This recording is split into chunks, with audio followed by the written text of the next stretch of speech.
सारी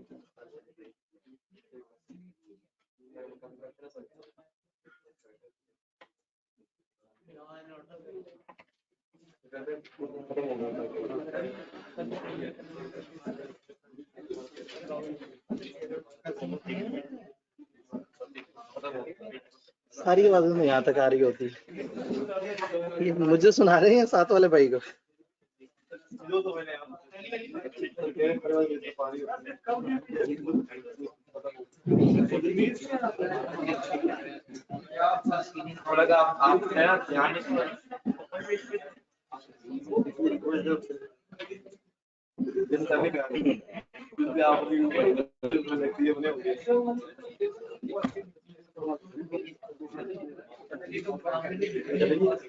जी जनाब, अस्सलाम वालेकुम।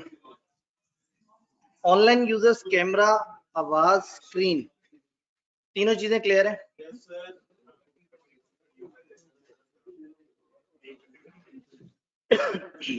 बेहतरीन हो गया। घर जाके पढ़ा? खुदा ना खास्ता बहुत मुश्किल बातें तो नहीं थी? कल का लेक्चर ही नहीं लिया, जरूरत ही नहीं थी, बस किताब पढ़नी थी, वो फेंकी जा रहे थे, आपने समेटी जाना था। ठीक है, तो सोशल फैक्टर्स के बारे में कुछ समझ आया? कोई से 10 वेरिएबल्स बता सकते हैं? पेपर में एक जनरल सवाल आ जाए, वो कहें एक एंटिटी है, उसने कौन कौन से सोशल वेरिएबल्स या सोशल एंड कल्चरल वेरिएबल्स को जहन में रखना है? एजुकेशन, हेल्थ, जी, needs, age group, ethnicity, age, values, buying power, culture, values, repeat हो रही हैं बातें। जेंडर, ये नहीं सोचना, ठीक है। एजिंग, अब देखें शेरशाह कैंपस,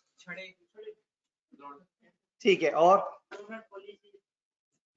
गवर्नमेंट पॉलिसीज, मतलब ये सोशल में नहीं आएगा, ये आपके गवर्नमेंट एनवायरनमेंट में आएगा। सोशल,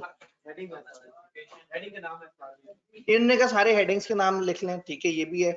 तो बेसिकली आपने सब कुछ ही कंसिडर करना है, वहां के लोग सोचते कैसे हैं, वहां के लोग पहनते क्या हैं, वो आपकी जो टारगेट ऑडियंस है उसमें किस किस एज के लोग हैं, किस किस तरह की जहनियत के लोग हैं।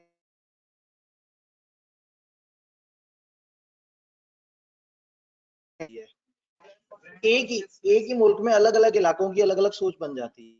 तो ब्रांड कॉन्शियस है या नहीं, उनके जो वो है बाइंग पैटर्न है वो क्या है, उनकी बाइंग कैपेसिटी क्या है, वो कौन कौन सी क्लासेस से बिलोंग करते हैं, वो अगेन उनके त्यौहार किस तरह के हैं। अब त्योहारों के साथ बिजनेसेस को फर्क पड़ता है।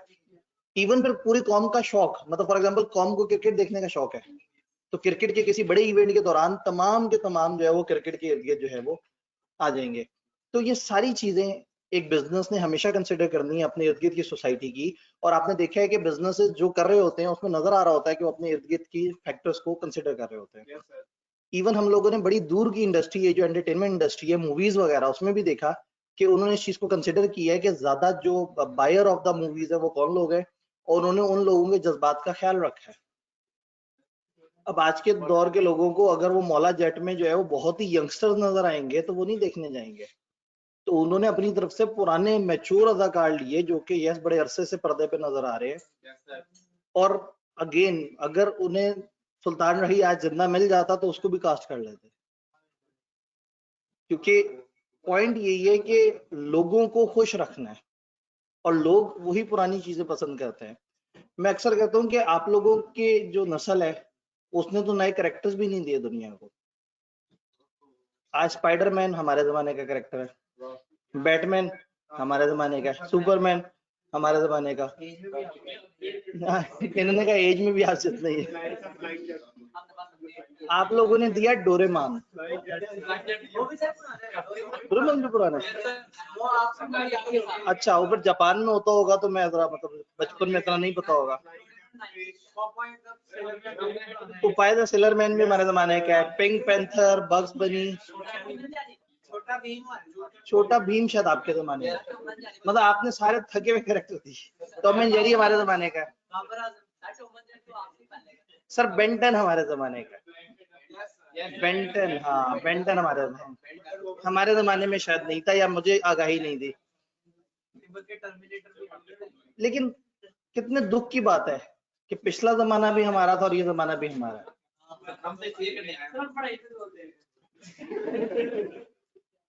आप जब छोटे हैं तो आपको वो मूवीज देखनी पड़ रही हैं जो आपके बड़ों की पसंद की हैं।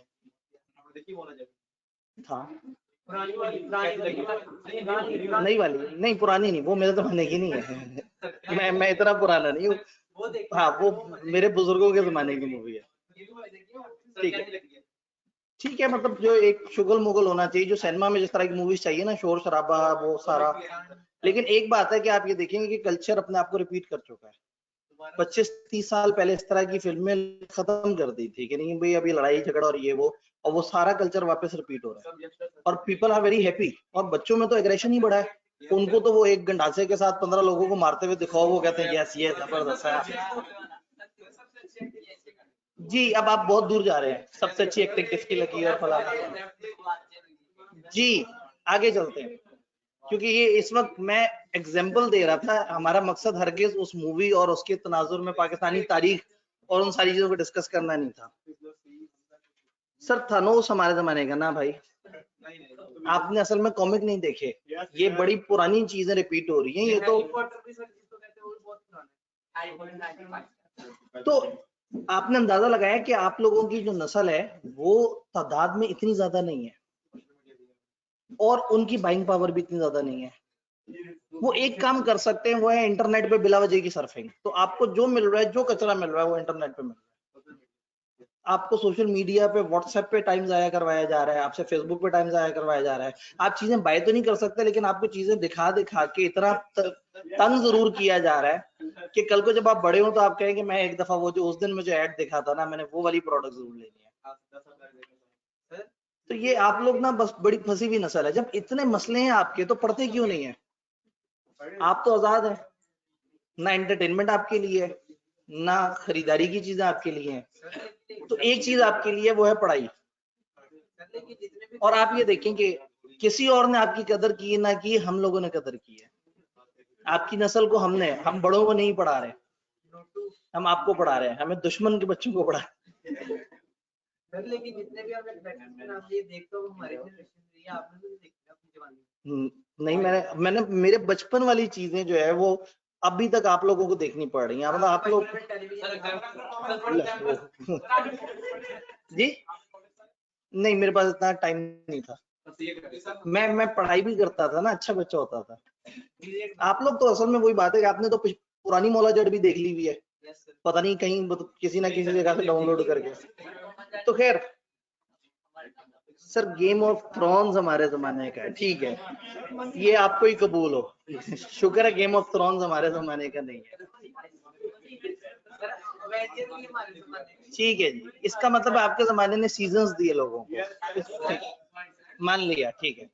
अच्छा है, ये जो टाइम वेस्टिंग चीज है आपको मुबारक हो, हम जाके एक मूवी देख के और खत्म हो जाती थी मूवी। आपको अगर सीजन पसंद आ गया तो आपके 3-4 महीने गए, तो ठीक है, मतलब हमारी एंटरटेनमेंट बहुत अच्छी थी। चलें जी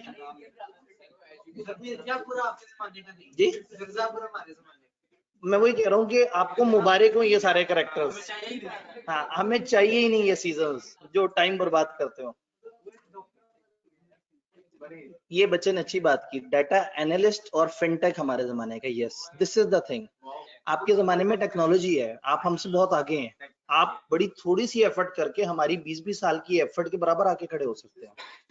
हमारे जमाने में टेक्नोलॉजी वो बूस्टर नहीं देती थी।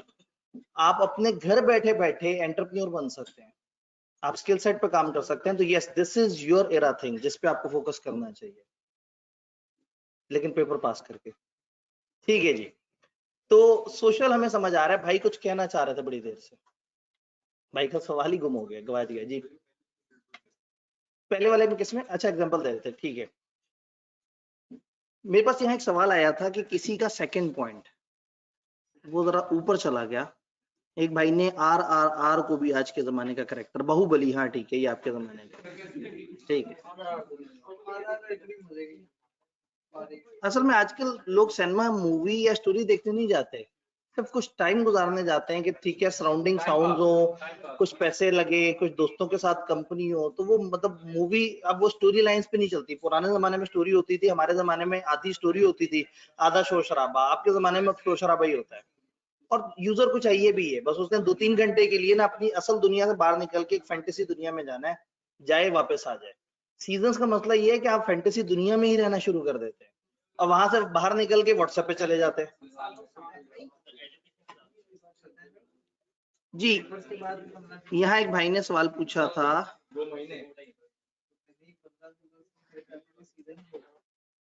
भाई का सवाल ही गुम गया।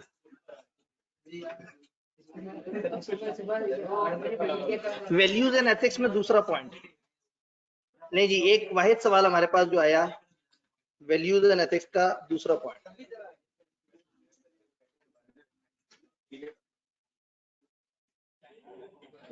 नहीं जी, moral manager follow the law not only in letter but also in spirit।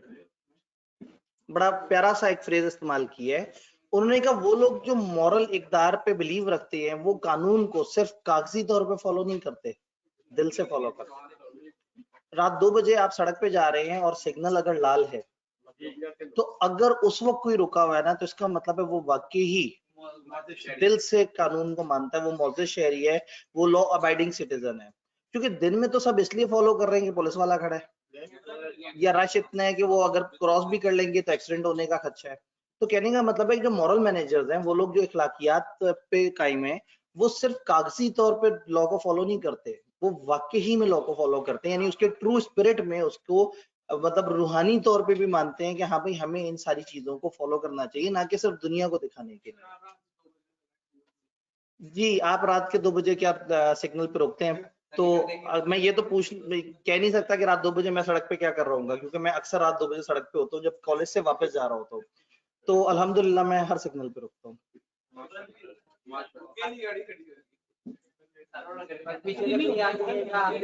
गाड़ी महंगी है ना, हमें कोई लग जाए तो नहीं, लेकिन मैं थोड़ा सा इखलाकी तौर पे, हाँ उसमें थोड़ा सा अपने अंदर में थोड़ी सी वो एक एथिकल डायलेमा उससे लड़ लेता हूँ कि जो एक प्रॉपर सिग्नल है ना, 4 सड़कें ऐसे, उस सिग्नल पे लाजमी रुकना है, लेकिन एक ऐसा सिग्नल है जिसमें मेरी सड़क सीधी जा रही है और लेफ्ट से एक सड़क आ रही है, ये एक अलामती सा सिग्नल होता है, जो कि अगर आप अपनी साइड पे सही जा रहे हो और आपको नजर आ रहा है कि कुछ नहीं है, तो इसमें मैं थोड़ी सी डंडी मार लेता हूँ। लेकिन जो प्रॉपर सिग्नल होता है उस पर कोई और खड़ा है या नहीं खड़ा, मैं खड़ा हुआ होता हूँ और लोग मेरे पास आके हॉर्न बजा के मुझे कह रहे होते हैं कि भाई क्या मसला क्या है, तो वो कभी कभी अच्छा होता है। मतलब कितनी देर के लिए सड़क पे निकलना होता है, उतनी देर में भी कानून तोड़ दे तो फिर मजा क्या। कहते हैं जिस दिन यहाँ से निकले उस दिन पता लगे वापस। भाई सर, आप 2 बजे क्या कर रहे होते हैं? मैं आप लोगों के अगले दिन के लेक्चर्स के ऊपर काम कर रहा होता हूँ। क्या बात जी, कोई बिजनेस है वो उसे इंडियंस को देखना चाहिए, अगर वो एक इंटरनेशनल बिजनेस है तो वो तो सबके खिलाफ है। आपने अगर उसे गौर से स्टडी किया हो ना, तो वो सिर्फ उजाड़ है चीजों को, उसको मजा आ रहा है असल में ना। इन्होंने कहा जी इलॉन मस्क तो इंडियंस के बहुत खिलाफ है, तो इलॉन मस्क तो हर बंदे के खिलाफ है। असल में ना अमीरों के मसले और होते हैं, मतलब गरीबों के बच्चे लड़ते हैं तो वो एक दूसरे के बंटे चोरी करके भाग गए और जनाब वो उसके पीछे भाग रहा है कि जी ये मेरे पास ये 5 बंटे रखे हुए थे, ये एक चोरी करके भाग गया। अमीरों के बच्चों के क्या शौक होते हैं, रात 1 बजे सड़क पे निकलते हैं महंगी महंगी गाड़ियों से, एक दूसरे की गाड़ी के करीब से गुजार के उस पर स्क्रैच मारते हैं और कहते हैं हाँ हाँ बड़ा मजा आया। तो अमीरों के शौक ना और होते हैं, जिनके पास खुला पैसा होता है ना, फिर वो इस तरह के शुगल वो करते हैं। तो एलॉन मस्क जो है इस टाइम पे थोड़ा शुगल मोड ऑन करके बैठा हुआ है, तो उसकी किसी भी हरकत को एक नॉर्मल बिजनेस के साथ तशबीह देना मुनासिब नहीं होगा। मतलब आप थोड़ा सा सर्च करें ना कि इस वक्त वो क्या क्या एक्टिविटीज कर रहा है, तो वो तकरीबन ना सबको ऑफेंड कर रहा है जी। मतलब ऐसा है कि इतना इग्नोर नहीं किया, लेकिन जैसे आपको एक इंप्रेशन मिला कि वो उनके काफी खिलाफ है, वो तकरीबन मतलब इस वक्त हर बंदा ही उससे तंग है, ठीक है। और जो रही सही ट्विटर पे कसर निकलनी थी वो पाकिस्तानियों ने पूरी कर दी, दुनिया का सबसे बड़ा फेक ट्रेंड चला के, ये इम्पोर्टेड हुकूमत नामंजूर। पाकिस्तान की आबादी से 3 गुना ट्वीट्स हो गई, और वो भी उर्दू जुबान में लिखी हुई, जो कि अरबी कभी भी नहीं कर सकते, अंग्रेज नहीं कर सकते। तो उनको उस वक्त समझ आया कि वो जो समझते थे ना कि ट्विटर पे हर अकाउंट एक जेन्युइन वेरीफाइड अकाउंट है, वो कहानी फारिग हो गई। और गरीब ने फिर अब $8 रखे कि $8 दो और अकाउंट वेरीफाई करवाओ। तो लोगों ने $8 देके किसी और के नाम से अकाउंट वेरीफाई कराने शुरू कर दिए। तो एक ट्वीट आती है, नीचे से उसी अकाउंट का एक डुप्लीकेट की रीट्वीट आ जाती है। तो खैर अगेन मतलब ये बात थोड़ा सा और कॉन्टेक्स्ट में हो रही है। भाई को सवाल उस कॉन्टेक्स्ट में जवाब दिया। आपने भी परेशान नहीं होना कि ट्वीट क्या है, इलॉन मस्क क्या है, क्यों करता है ऐसा। इसका जिक्र हमने हल्का सा किया था जो टेस्ला वाला मामला है उसमें। जी डन हो गया हम लोगों ने। और कोई सवाल जो वाकई सवाल हो? एजुकेशन का लास्ट पॉइंट।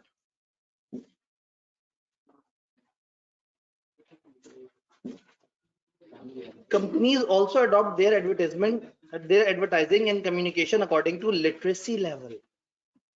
लोगों का जो लिटरेसी लेवल है ना, उसके हिसाब से आपकी मार्केटिंग होती है। यानी कि आप ये देखते हैं कि आपकी मार्केटिंग किस क्लास को टारगेट कर रही है और कौन से लोग हैं जो उस वाली चीज में इंटरेस्टेड है और उनका तालीम का लेवल क्या है। फॉर एग्जाम्पल, अगर एक बड़े सोफिस्टिकेटेड हाई क्लास मोबाइल को वो मार्केट कर रहे होंगे तो उसकी एलिगेंट डिजाइन के साथ उसकी रैम, उसकी रोम और उसके इन कोर फीचर्स को स्क्रीन पे दिखा रहे होंगे। और अगर एक छोटा मोबाइल कर रहे होंगे जो कि रेडी वाले ने लेना है, जो कि दुकान वाले ने लेना है, जो कि 2-2.5 हजार प्राइस की रेंज में, तो कहेगा कि तेरे भाई ने नया मोबाइल लिया है, तेरे मोबाइल वो मोबाइल बड़ा स्पीकर वाला मोबाइल। और वो उसमें क्या होगा, फिर उसमें लोकल आपको टच नजर आना शुरू होगा। क्यों? उसकी जो टारगेट कम्युनिटी है, उनकी जो एजुकेशन है, उनको इससे फर्क नहीं पड़ेगा शायद कि आप उन्हें बताएं कि इसमें ऑक्टा हर्ट्ज है या इसमें किस किस्म का प्रोसेसर है। लेकिन उन्हें कहेंगे कि ज्यादा स्पीकर वाला या ज्यादा बैटरी वाला मोबाइल, तो वो उनकी जबान में उन्हें समझ आ जाएगा कि ये मोबाइल हमारी बड़ी अच्छी यूटिलिटी है। तो आप अपनी एडवर्टाइजमेंट्स में भी देखते हैं कि आपका जो टारगेट कंज्यूमर है वो किस किस्म का है। जी पेज 25 पे आपने वो पढ़ा, फिर ईज ऑफ डूइंग बिजनेस। मजे की बात लगी? आप गौर से देखें ना, ये चैप्टर्स समझने वाले नहीं है, ये सिर्फ कहानी है, आर्टिकल्स है जो आप पढ़े जा रहे हैं कि हाँ भाई ये हो रहा है वो हो रहा है। खुद से लिख सकते हैं। एग्जैक्टली मैं बार बार ये कह रहा हूँ कि इन चीजों में से किसी को याद करने की जरूरत नहीं है। इस पूरे चैप्टर में अगर कोई काम की चीज है तो सिर्फ ये सफा है, सिर्फ ये सफा, ईज ऑफ डूइंग बिजनेस। कि ये एक कॉन्सेप्ट उन्होंने दिया और उसमें कि ईज ऑफ डूइंग बिजनेस एक बड़ी मजे की चीज है। ये टॉपिक पूरा, यानी कि इस सफे पे यही टॉपिक चल रहा है, legal environment and ease of doing business. जी इसमें ये 2003 का इंडेक्स था कि ये बना 2000। जी असल में क्या होता है कि इंडेक्स बार बार रिवाइज होते रहते हैं। हमारी किताब ने ज्यादातर जो डाटा लिया है ना वो बड़ा पुराना। आप देखें जो डिस्टॉर्शन वाले चैप्टर में बात हो रही थी 2010-2011 के स्टैट्स बता रहे थे। दुनिया जितनी तेजी से इवॉल्व हो रही है, सारे स्टैक वो इंडेक्स आउटडेट होते जा रहे हैं और नए नए इंडेक्सेस पे काम हो रहा है। फिर उसके ऊपर स्टैंडर्डाइजेशन नहीं है। अमेरिका अपने तरीके से काम कर रहा है, ब्रिटिश अपने तरीके से काम कर रहा है। तो हमारी किताब ने सेफ ऑप्शन के लिए के पीछे गए जो उस वक्त के नॉन इंडेक्स थे वो उठा के, क्योंकि मकसद ये नहीं था कि आप याद रखें कि 2003 में क्या चल रहा था, 11 में क्या चल रहा था और 20 में क्या चल रहा था। वो आपको बताने की कोशिश कर रहे थे कि बेसिकली ये थीम क्या है। तो यस इन्होंने वही पुराने इंडेक्स का जिक्र किया है और ये इंडेक्स बार बार रिवाइज होते रहते हैं। अगर आप अभी इंटरनेट पे सर्च करेंगे तो मोस्ट प्रोबेबली 2020 के आसपास तक वो इंडेक्स आपको नजर आ जाएगा। जी हेल्थ का लास्ट पॉइंट, इसमें भी कोई पॉइंट था आप में से किसी का ईज ऑफ डूइंग में? ये जो इन पाकिस्तान वाला है, main responsibility of board of investment. ठीक है, main responsibility of board of investment is to meet people across the globe.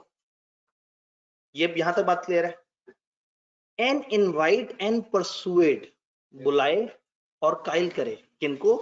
Potential मुमकिना जो हो सकते हैं independent and governmental investor to recognise and invest in Pakistan. यानी कि इस वक्त बोर्ड ऑफ इन्वेस्टमेंट ना सिर्फ दुनिया को दिखाए कि आओ पाकिस्तान में इन्वेस्ट करो, बल्कि चाइना से भी कहे आओ पाकिस्तान में इन्वेस्ट करो, टर्की से कहे पाकिस्तान में इन्वेस्ट करो, ईरान से कहे पाकिस्तान में इन्वेस्ट करो। यानी हम इस वक्त बोर्ड ऑफ इन्वेस्टमेंट सिर्फ इंडिविजुअल लोगों को नहीं देख रहा, ये मुल्कों की इन्वेस्टमेंट करवाए। चाइना से कहे कि देखो तुम इन्वेस्ट करो पाकिस्तान में, हम तुम्हें राहदारी देते हैं, तुम हमारा ये काम करा दो, हम तुम्हें एक फ्री रास्ता दे देंगे या एक बहुत ही सब्सिडाइज रास्ता दे देंगे, तुम्हें गर्म पानी तक एक्सेस नहीं है, तुम्हें वो एक्सेस मिल जाएगी। तो चाइना, मतलब वही बात है कि थोड़ा सा भी लोग सिंसियर होते पाकिस्तान के साथ तो ये अकेला प्रोजेक्ट पाकिस्तान को बहुत ऊपर ले जाता है, क्योंकि चाइना बहुत बड़ी ट्रेड है और उसके पास समंदर नहीं है, गर्म समंदर नहीं। तो हम अगर गर्म समंदर दे देते हैं तो चाइना रशिया इन दोनों की इतनी जिंदगी आसान होती है और गवादर दुबई से ऊपर चला जाता है। पाकिस्तान तो फिर जो है ना, अब अगेन वही वाला मसला है कि भाई ने कहा ये क्यों नहीं हो रहा। मसला ये है कि आखिरी दफा जब झगड़ा पड़ा था तो वो यही था कि जी जो कमेटी होगी जो इन सारी चीजों को अप्रूव करेगी, उसके जो मेंबरान है 5 मेंबरान, उनमें से 3 मेंबरान किस साइड से होंगे और 2 मेंबरान किस साइड से होंगे। मतलब हाँ, सारी बातें ऑन कैमरा आसान नहीं है। ये जो पिछली जंग छिड़ी थी ना, अचानक से नाअहली, अचानक से पनामा, अचानक से सारा कुछ, उस टाइम पे भी जो आज आपको बुरे लग रहे हैं ना, उस टाइम पे उन्होंने ये कहा था कि जी ये हमें दे दो, और जो गवर्नमेंट, जो आवाम के नुमाइंदे थे, उन्होंने कहा नहीं, तुमने अकेले थोड़ी खाना है, हमने भी खाना है। ये था असल झगड़ा, बाकी सारी कहानी फैब्रिकेटेड है। आपको आज की कहानी अब फैब्रिकेटेड नजर आना शुरू हो गई है जब हकीकत आप पे खुली है। कहानी हमेशा से ऐसी रही है, हम उस वक्त आपको बताते थे, आप नाराज हो जाते थे। तो दैट इज द पॉइंट कि प्रॉब्लम ये है कि करप्शन बहुत बड़ा वो है। मतलब इमरान खान की सारी बातें, सारे मसले अपनी जगह, बट जो करप्शन की अवेयरनेस और करप्शन के खिलाफ सोच दी है ना, वो बहुत बड़ी बात है कि कम से कम आप लोग ये सोच रहे हैं कि हमने बड़े होकर करप्ट नहीं बनना। हम तो बन गए हैं, हम तो करप्ट लोग हैं। मतलब हमारी नस्ल, आप तो मुझे वो पुराने जमाने में ना, जैसे उन्होंने कहा कि आपके जमाने की फिल्में हैं और वो फलाना, तो कहने का मतलब है कि करप्शन इतनी बड़ी गंदी चीज है कि पूरी कौम तबाह हो जाती है। वो अपने थोड़े से मफाद के लिए हमारे एक बहुत बड़े जो चीजें हैं, बहुत बड़े ऑब्जेक्टिव्स, उनको मिस कर देते हैं।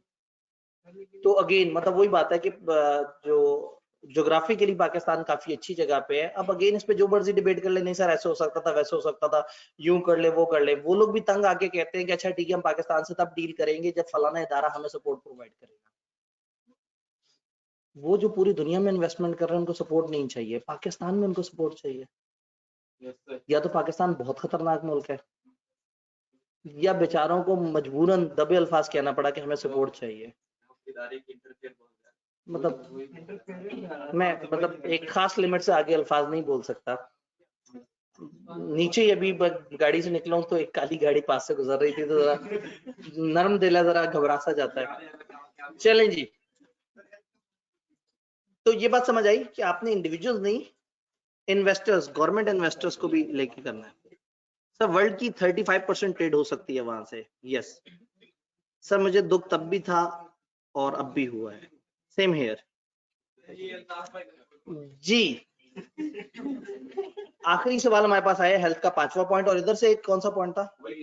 हेल्थ का 5वां पॉइंट। हेल्थ का 5वां पॉइंट जो कि ऑनलाइन फिजिकल दोनों तरह के लोगों को मसला कर रहा है। ये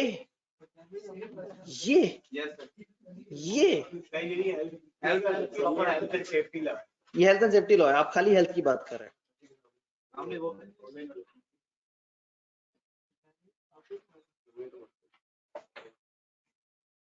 Health.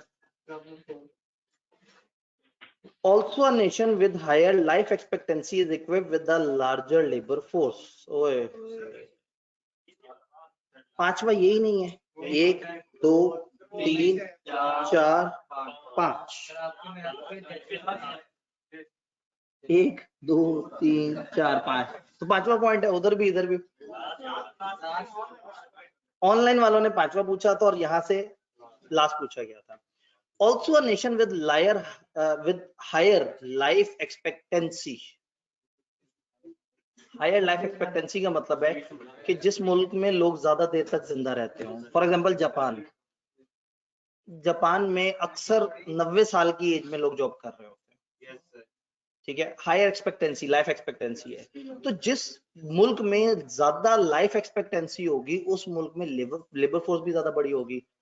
अगर पाकिस्तान में फॉर एग्जांपल 100% लोगों में से जो है वो 30% लोग जो है वो 60 की एज के बाद तकरीबन मरने वाले हो जाएं, अगर 25% लोग जो है वो छोटे बच्चे हैं और वो नौकरी नहीं कर सकते, और आधा परसेंटेज ऑफ पाकिस्तान जो खवातीन का है उनमें से मेजॉरिटी जॉब नहीं कर रही होंगी, तो इफेक्टिवली 22-23% ऑफ द लोग जॉब करने की पोजीशन में होंगे। उसमें से भी कुछ बिजनेस करेंगे, कुछ और मामला होंगे। तो कहने का मतलब है कि जिस मुल्क में जितना ज्यादा देर तक लोग जिंदा रहते हैं, इसका मतलब है उस मुल्क में उतनी दुनिया अवेलेबल है काम करने के लिए। ज्यादा लाइफ एक्सपेक्टेंसी का मतलब है कि सेहत के साथ ज्यादा देर तक जिंदा है। तो अगर पाकिस्तान में रिटायरमेंट 55-60 पे हो रही है या 50 पे हो रही है, तो उस मुल्क में 70-80-85 पे हो रही होगी। तो ऑटोमेटिकली आपके पास लेबर फोर्स ज्यादा बढ़ जाएगी, आपके पास ज्यादा काम करने वाले लोग होंगे। ये है 5वां पॉइंट। छठा पॉइंट जो सामने फिजिकल से आया, ये हमारा आज का आखिरी पॉइंट है। उसके बाद फिर हम कानून की बातें करेंगे। मैं आपको बचपन में पढ़े हुए लॉज याद कराऊंगा। Also for industries related to drugs, pharmaceutical and medical equipment, the health and well-being statistics are an important factor to devise business strategy। उन्होंने कहा बाकी सबके लिए तो हेल्थ एक ओवरऑल मसला है, ग्लोबल मसला है कि हेल्थ बेहतर होगी तो लोग ज्यादा सही सेहतमंद होंगे, ज्यादा चीजें खरीदेंगे। जो है ही हेल्थ सेक्टर में, जो काम ही फार्मास्यूटिकल का कर रहे हैं, जो काम ही दवाइयों का कर रहे हैं, जो काम ही मेडिकल इक्विपमेंट का कर रहे हैं, उनके लिए तो ये जानना बहुत जरूरी है कि हेल्थ के स्टैटिस्टिक्स क्या हैं। पाकिस्तान में कौन से इलाके में लोग ज्यादा बीमार होते हैं, कौन से शहर में ज्यादा वबाएं होती हैं, कौन से हॉस्पिटल ज्यादा चलते हैं, किस किस्म का मर्ज पाकिस्तान में ज्यादा है, कौन सी मशीनें पाकिस्तान में ज्यादा चाहिए, कौन सी दवाई पाकिस्तान में ज्यादा चाहिए। डेंगू अगर ज्यादा होता है तो कौन सी दवाई बहुत ज्यादा चलेगी पाकिस्तान में। तो कहने का मतलब है कि जो हेल्थ के स्टैटिस्टिक्स हैं वो उनके लिए तो बहुत इंपॉर्टेंट है, जिनका काम धंधा ही हेल्थ रिलेटेड प्रोडक्ट्स को डील करना है।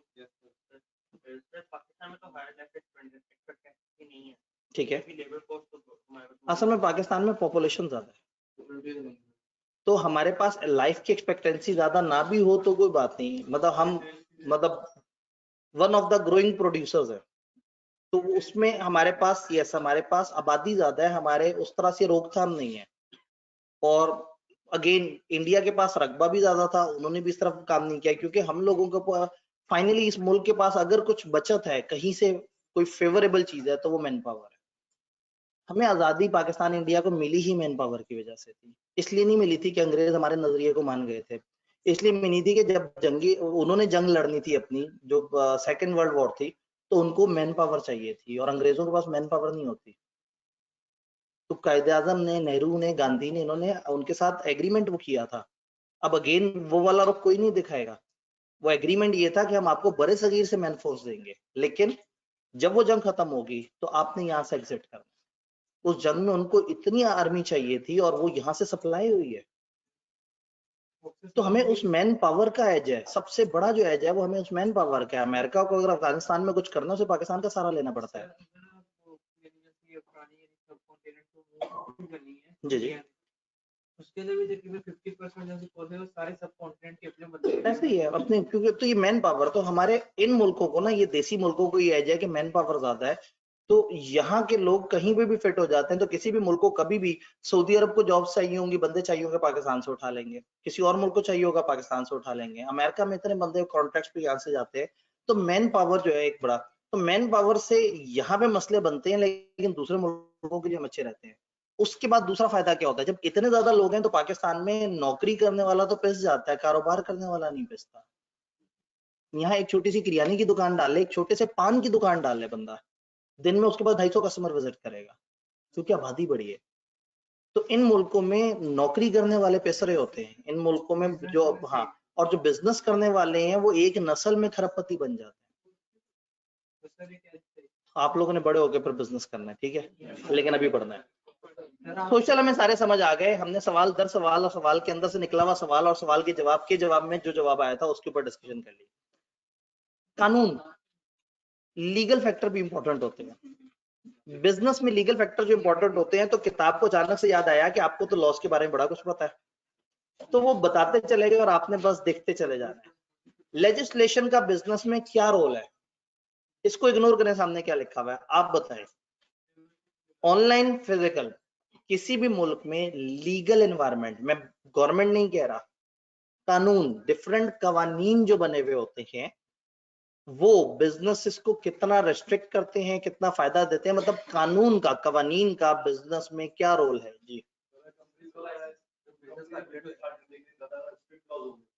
अगर कंपनियां स्टार्ट करने के लिए स्ट्रिक्ट लॉज होंगे तो लोग डिस्करेज होंगे। सर अगर कंपनी के बारे में कह दिया गया कि अगर स्पेसिफिकली कोई मेडिकल कंपनी या मेडिसिन से रिलेटेड उसके लिए पेटेंट लेना लाजमी हो, अब कंपनियों के लिए कुछ लाइसेंसेस अगर लाजमी कर दिए जाएं तो जाहिर है वो उससे फायदा भी है नुकसान भी है। ठीक है, नहीं मतलब उसमें क्या आप उसमें कानून के हिसाब से क्या कहना चाह रहे हैं? ठीक है, यानी आप ये कह रहे हैं कि कुछ चीजें जो लॉ रोक देगा फिर वो पाकिस्तान में कास्ट नहीं की जा सकेंगी, और कुछ चीजें जो लॉ अलाउ कर देगा, तो इसका मतलब लॉ का रोल है।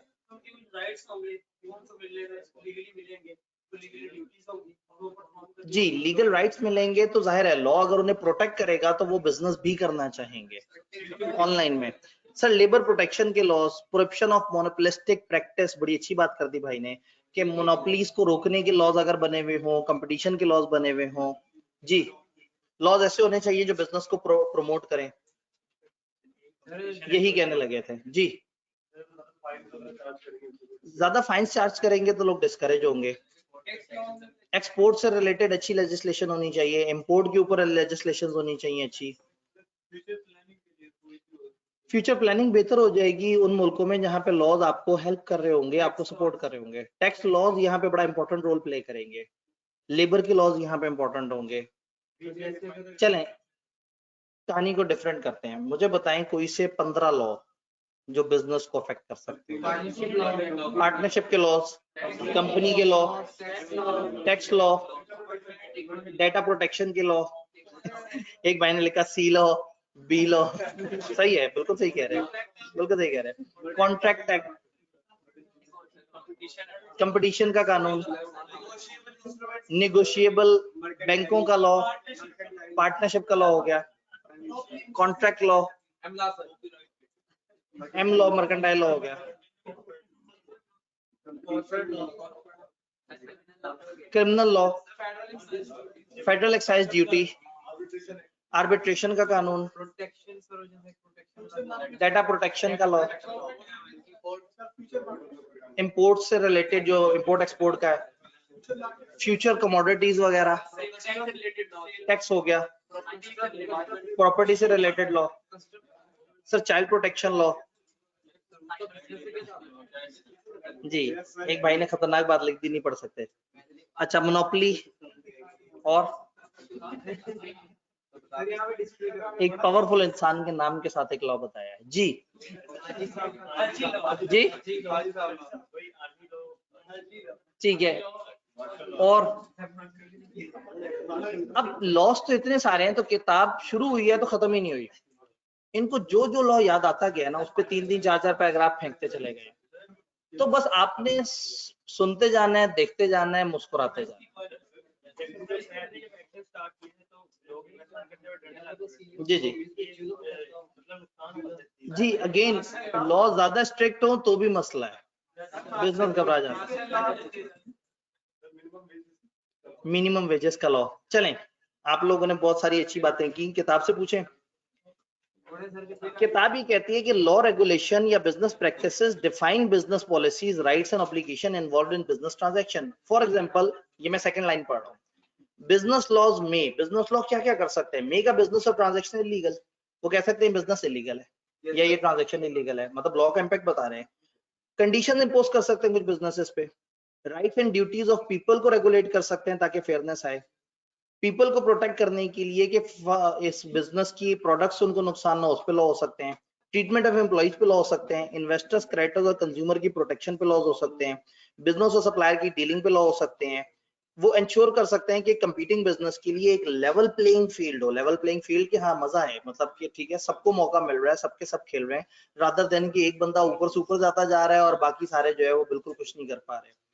तो फिर किताब तो याद आया कि आपको बताता जाए कि लॉ क्या क्या होते हैं, तो ये एक सफे में खत्म कर सकते थे लेकिन बस इन्होंने चीजें बताते गए तो हम देखते जाएंगे। उन्होंने कहा जी कंपनी का लॉ, पाकिस्तान में कंपनी का लॉ कंपनीज एक्ट 2017 है जो SCCP ने इशू किया है।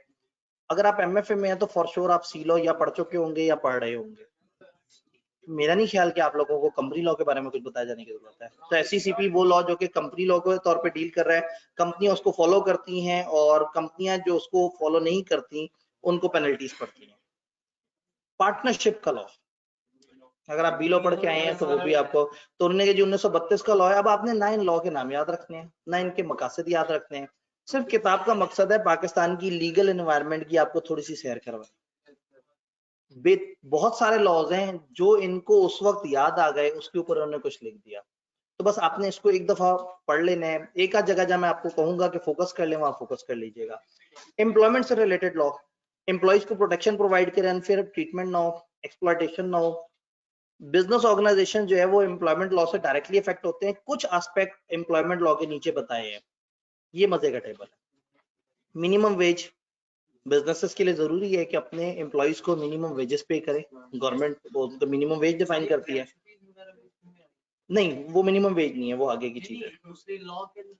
लॉ के अंदर तो आ सकती है, जाहिर है। वर्किंग कंडीशंस, लॉ ये कहता है कि इतने आवर से ज्यादा काम नहीं करवाना, यानी कि मैन्युफैक्चरिंग, अगर केमिकल मैन्युफैक्चरिंग किसी जगह हो रही है तो वहां पे वो डिफाइन करते हैं कि इतने आवर से ऊपर आपने काम नहीं करवाना।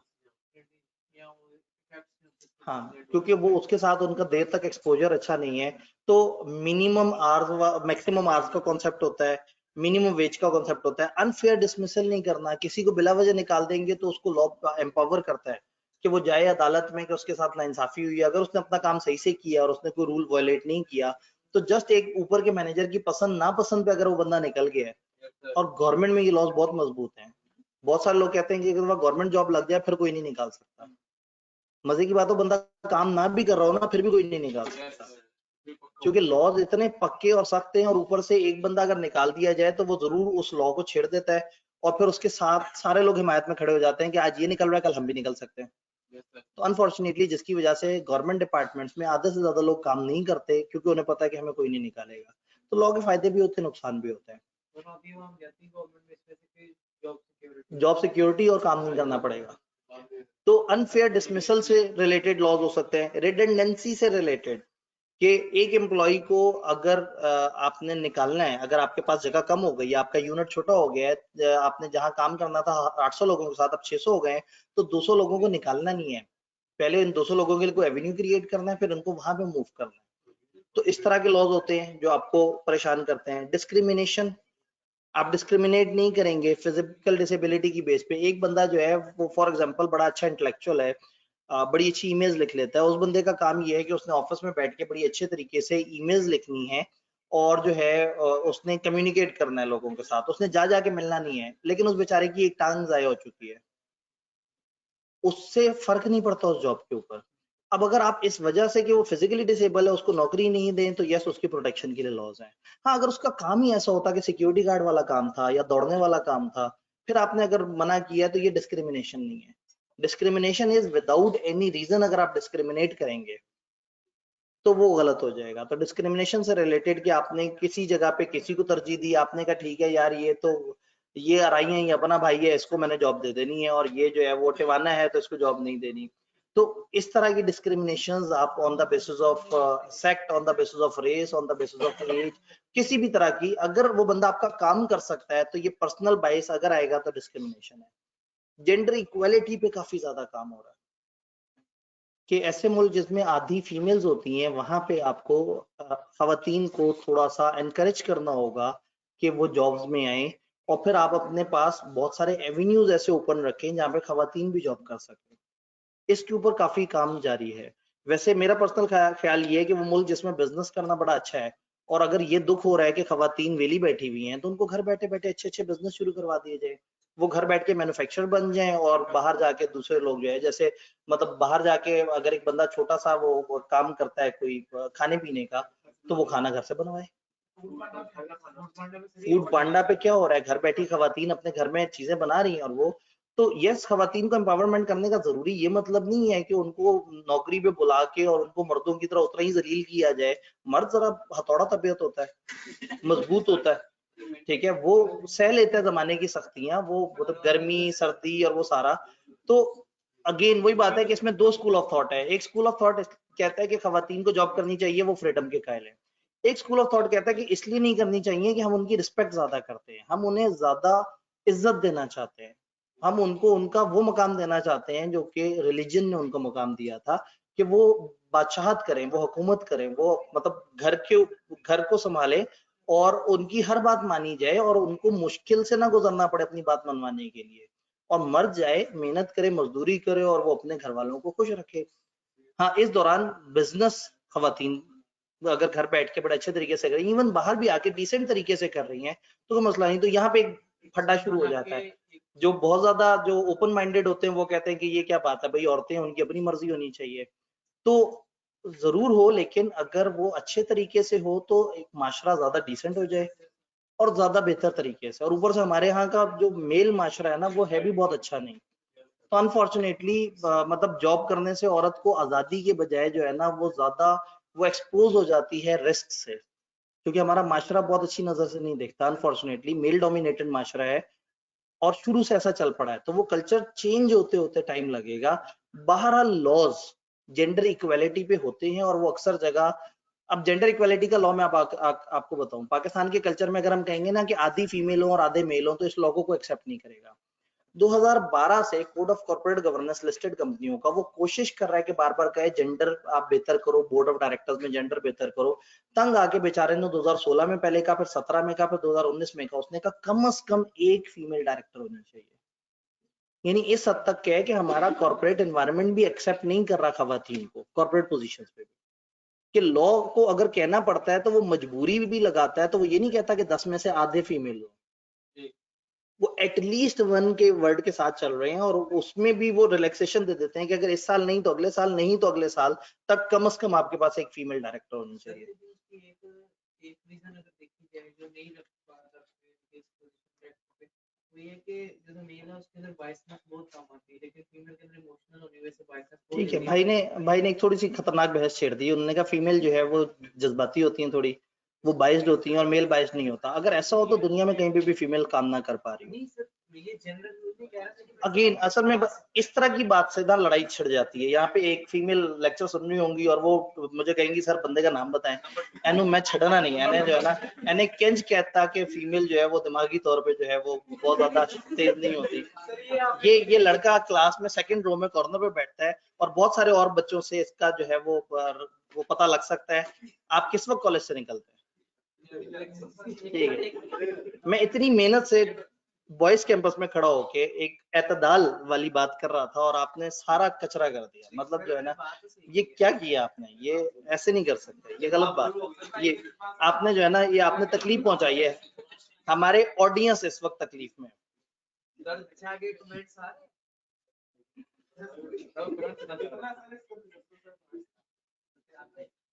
वाह, नहीं असल में एक मेल ने ही कमेंट किया है तो वो फिर इग्नोर कर देते हैं। आपकी बात को इग्नोर मारा खवातीन ने भी, उन्होंने कमेंट तक नहीं किया, उन्होंने कुछ नहीं।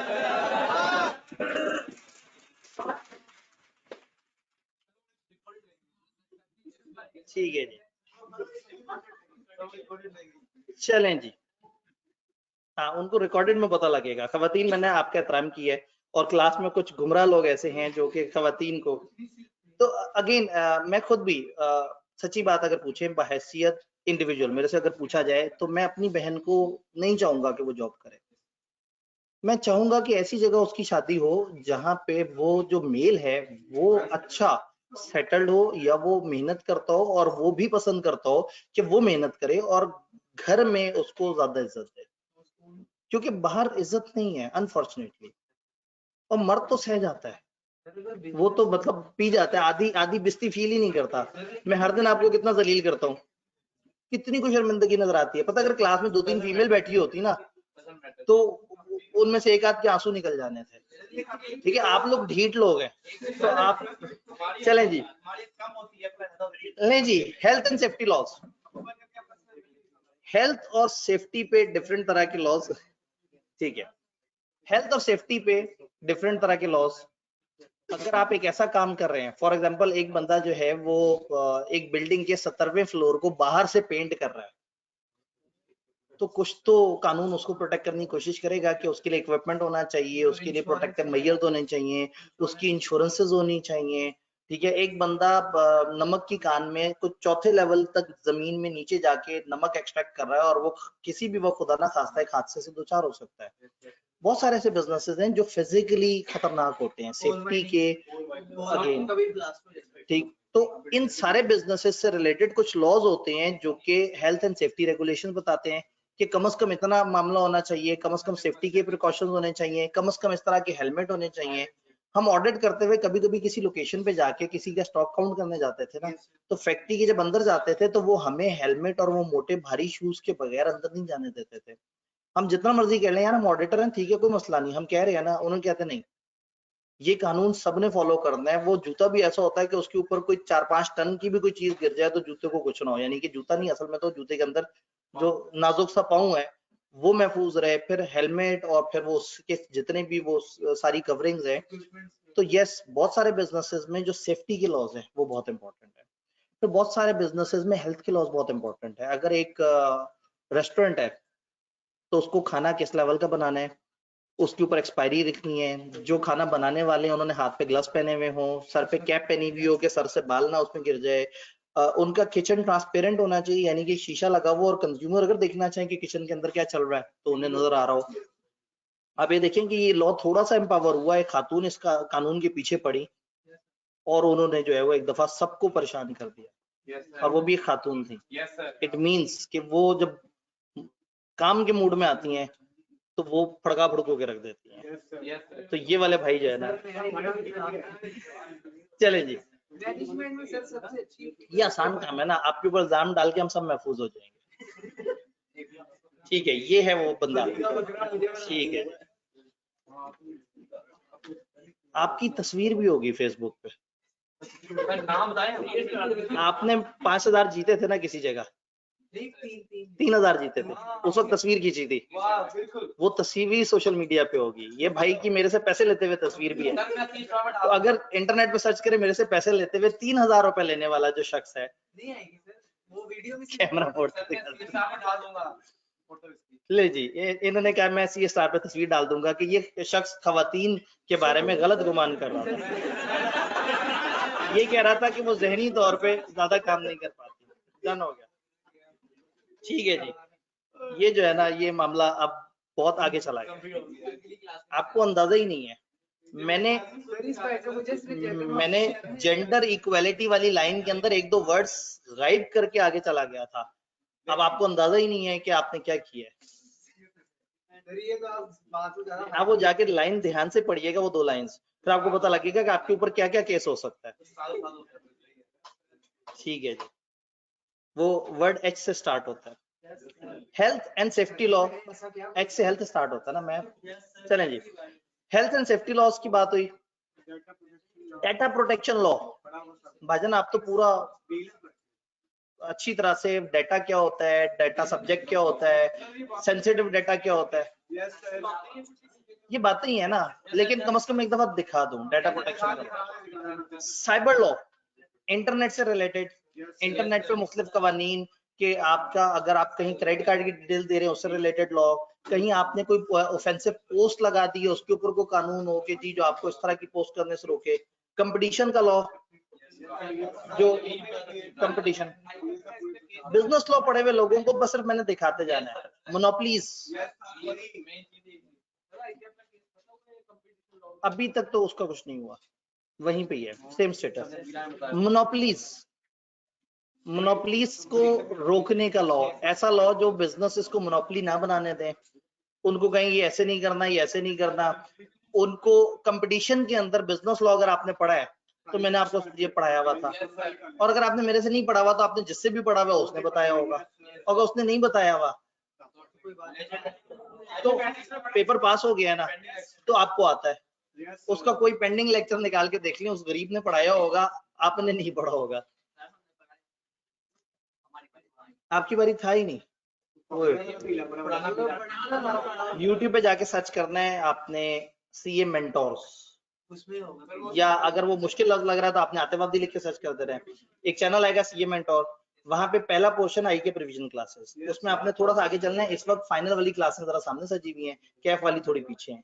चलते चलते आप आगे जाएंगे बी लॉ की रिवीजन क्लासेस, वहां पे आपने चैप्टर नंबर 16 नहीं कंपटीशन है ना, चैप्टर नंबर 18 चैप्टर 18 आपने ओपन करना है और उसको सुनना है। उसमें मैंने कंपटीशन के ऊपर सारी बात जी नहीं, लेकिन कम से कम मैं बच जाऊंगा इस वक्त बताने से।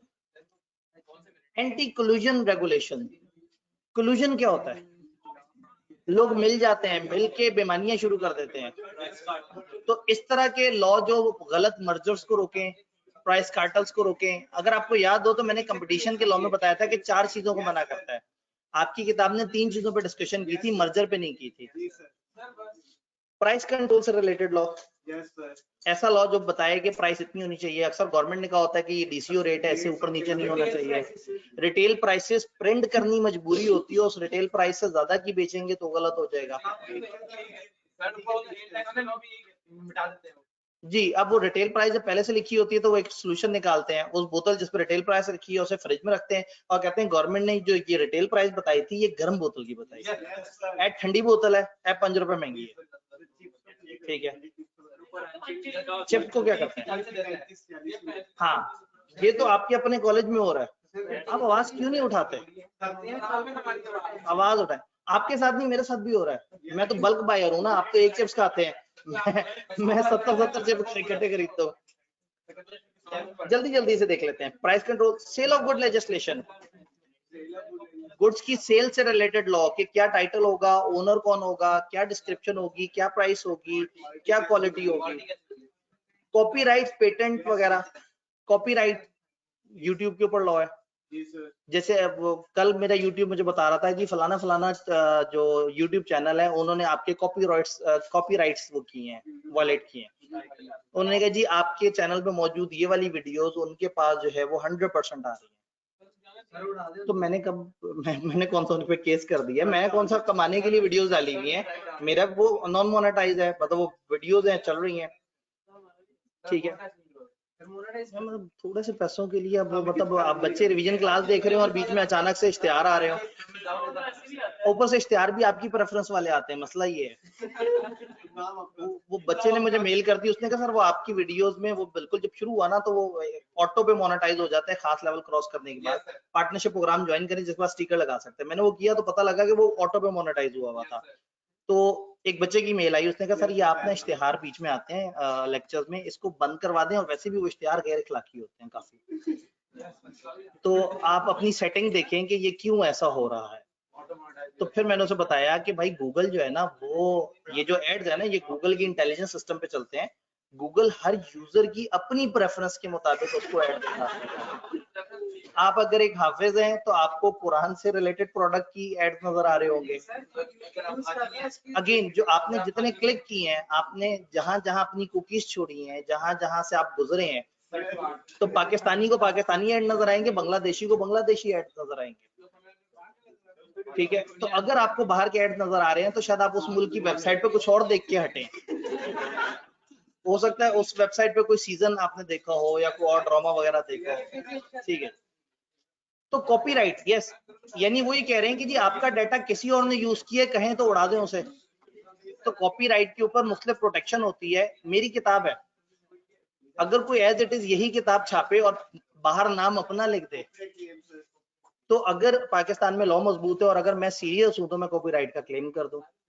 मेरे डाटा आई क्या अपनी किताब में डाल लेता है, मैं उसको कुछ नहीं कर सकता अल्हम्दुलिल्लाह, क्योंकि उनके पास भी बंदे कहाँ हैं, ऑथर्स हैं ही कितने। पूरे पाकिस्तान में गिनती के 5-6 लोग हैं जो लिखने में इंटरेस्टेड हैं हमारी फील्ड में। जी नहीं, वो क्रेडिट क्यों देंगे, लेते हैं वो तो आई क्या। खैर, पेटेंट, ये आपका कोई फार्मूला, कोई खास तौर पे दवाइयों का जो फार्मूला होता है वो पेटेंट नॉर्मली कहलाता है। लाइसेंस कोई खास किस्म की परमिशन, उससे रिलेटेड लॉ। खत्म हो गया, मैं सोचा था पता नहीं कितने सारे लॉज होंगे। आपने सिवाय एम्प्लॉयमेंट वाले स्टेबल के, इसको जरा ज्यादा ध्यान से देख लेना है। ये एक नई चीज है जो आपने किसी और जगह उस तरह से नहीं करेंगे। जाहिर है, मतलब इसमें ये तो कोई, इस पे तो सेकंड थॉट ही कोई नहीं। तो मंडे को एक खूबसूरत सा क्यूट सा इस पूरे चैप्टर का एक टेस्ट, याद कुछ नहीं करना, एक ये टेबल ध्यान से देखना और एक ईज ऑफ डूइंग बिजनेस जो है ना वो एक इम्पोर्टेंट एरिया है। हाँ ओवरऑल मतलब वो बता देता है ना कि आप जिस मुल्क में ये चीजें होंगी वो सर ये बंद कर ले, आगे मुझे खतरा है। एक मिनट, हाँ ये मैं बंद ये कर दूं, बंद भाई कर। बिल्कुल करीब खड़े हुए हैं। नहीं देखें कोई खातून कमेंट नहीं है, सारे नहीं मिल नहीं के कोई बात नहीं, खैर उस चीज की बात नहीं, मैंने सर जिस सेंस में बात की